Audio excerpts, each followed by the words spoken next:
All right, this is 4.2 notes.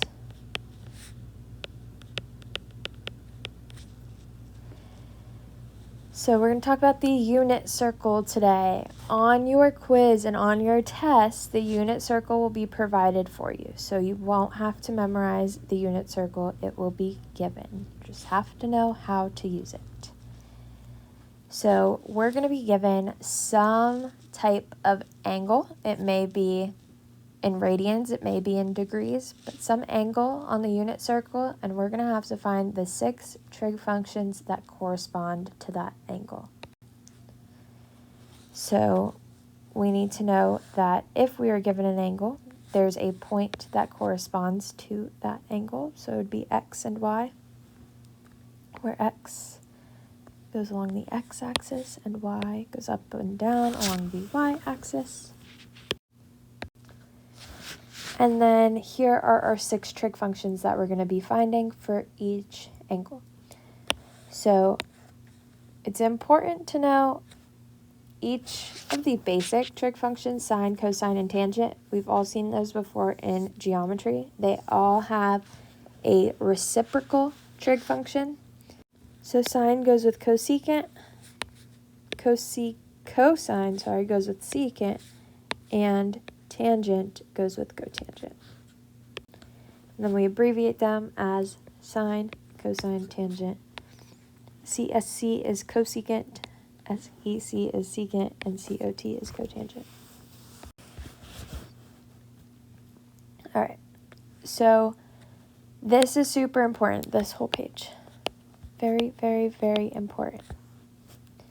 So we're going to be given an angle, and we're going to have to find sine of that angle, and we use the unit circle to help us find sine of that angle, but we are looking at the y value of the point on the unit circle. So sine corresponds to the y value.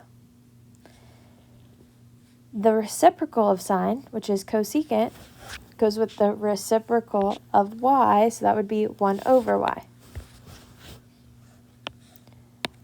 For cosine, cosine goes with x.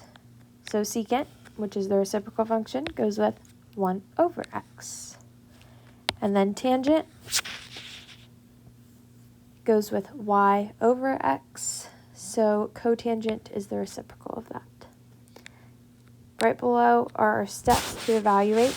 We want to find the radian or degree measure that corresponds with the question on the unit circle. That's where we find it, on the unit circle. We use the chart to evaluate using the x and y values at the given radian or degree measure. And always, super important here, always rationalize the denominator. We do not want a square root in the denominator ever. So always rationalize. All right, so let's look at example 1. We're going to evaluate the 6 trig functions at each real number. So for A, my 6 trig functions are sine, cosine, and I'm putting the t there because it's talking about the angle t. All of these use t as the angle, but sometimes you'll see it as like sine theta, cosine theta. We could say sine of, actually I'll write it that way, sine of pi over 6. So more specifically, not just t, but sine of pi over 6, cosine of pi over 6, tangent pi over 6. I'll write the other ones here. So we have cosecant of pi over 6, secant pi over 6, and cotangent of pi over 6. So sine tells me I have to look at the y value of my function on the unit circle. So I'm going to go to the unit circle and find pi over 6. So my unit circle is on the right over here. Pi over 6 is right here. So I'm using the point square root 3 over 2, comma 1/2. So we are using the point square root 3 over 2, comma 1/2. Now this point comes right from my unit circle. I went to my unit circle, found pi over 6, and just grab the point that corresponds to it. So that is square root 3 over 2, comma 1/2. I rewrote it over here so we can see it. We don't have to keep scrolling back and forth to the unit circle. Now sine of pi over 6 is the y here. So the y value, which is just 1/2. We can go to cosecant, the reciprocal, and just flip it. So instead of 1 over 2, it becomes 2 over 1, which is just 2. Next, cosine is the x value. So that is square root 3 over 2. Secant is the reciprocal, so that would be 2 over square root 3. But we cannot have a square root in the denominator, so we have to rationalize. So I multiply the top and the bottom by square root 3. We get 2 square root 3 over 3.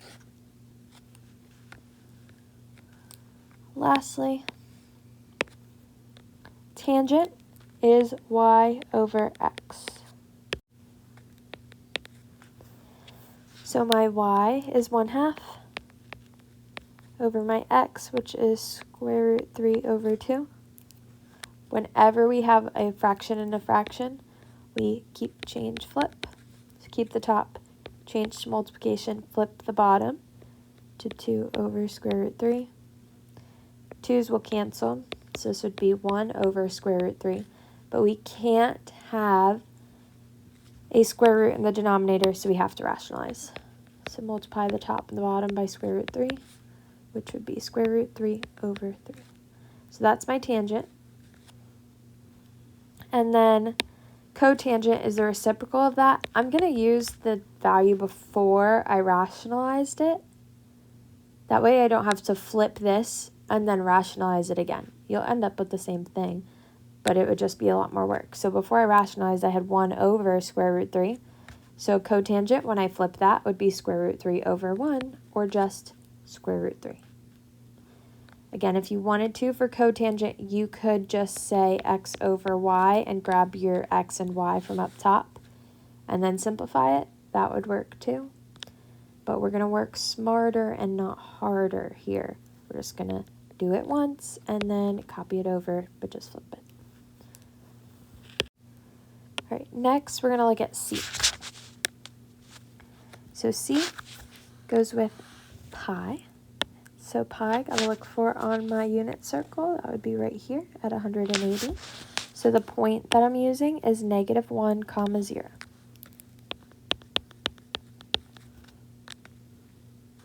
So now I want to find my 6 trig functions for pi. So I have sine of pi, cosine pi, tangent pi, cosecant pi, secant pi, and cotangent pi.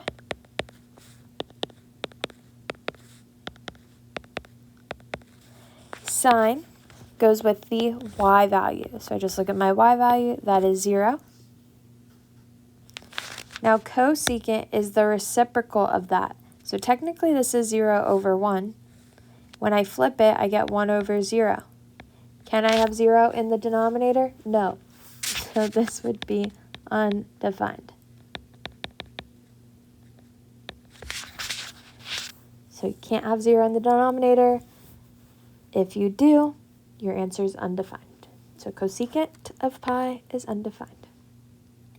Next, for cosine, we're looking at the x value. So my x would be -1. So technically, this is -1 over 1. When we flip it, it becomes 1 over -1, which is still just -1. Tangent is y over x. So my y is 0 over -1, which simplifies to 0. If I flip it for the cotangent, that would be -1 over 0. Can't have 0 in the denominator, so this would be undefined. So those are my 6 trig functions for pi.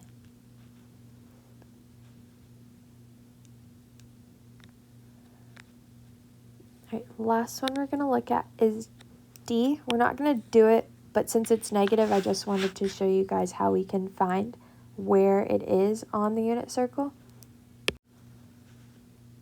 So because it's a negative radian, instead of going up pi over 3, we would go down pi over 3, which you can think about it this way. It's going to be the same distance from 0 up as it would be down. So if positive pi over 3 would be 60 degrees here, I would just go 60 degrees in the negative direction, so that would be 300 degrees. So I'd be looking at 5 pi over 3, which would be this point here. Another way we can think about this is we can find the positive coterminal angle of negative pi over 3. So to find the positive coterminal angle, we add 2 pi. I need a common denominator if I'm going to add these together, so I would make this 6 pi over 3, which would make this 5 pi over 3, which is exactly where that point was. So 2 different ways you can think about it. You can look and see, I think when Miss Christweiser teaches this, she counts the dots. So for positive pi over 3, I go up 1, 2, 3 dots. So instead of going up, we would go down 1, 2, 3 dots. So that way, if you get further away from 0, you're consistent with where exactly you're going. Another way you can do it is just find the coterminal angle. Both ways work. Whatever you find easier to do, you can do it that way. And then find your 6 trig functions using your point here. I'm not going to finish this one, and I'm going to skip B for the video just so we can practice them on Wednesday. So make sure you just turn in what you have. You don't have to finish them either. If you want to, go for it. But we're going to do it together tomorrow.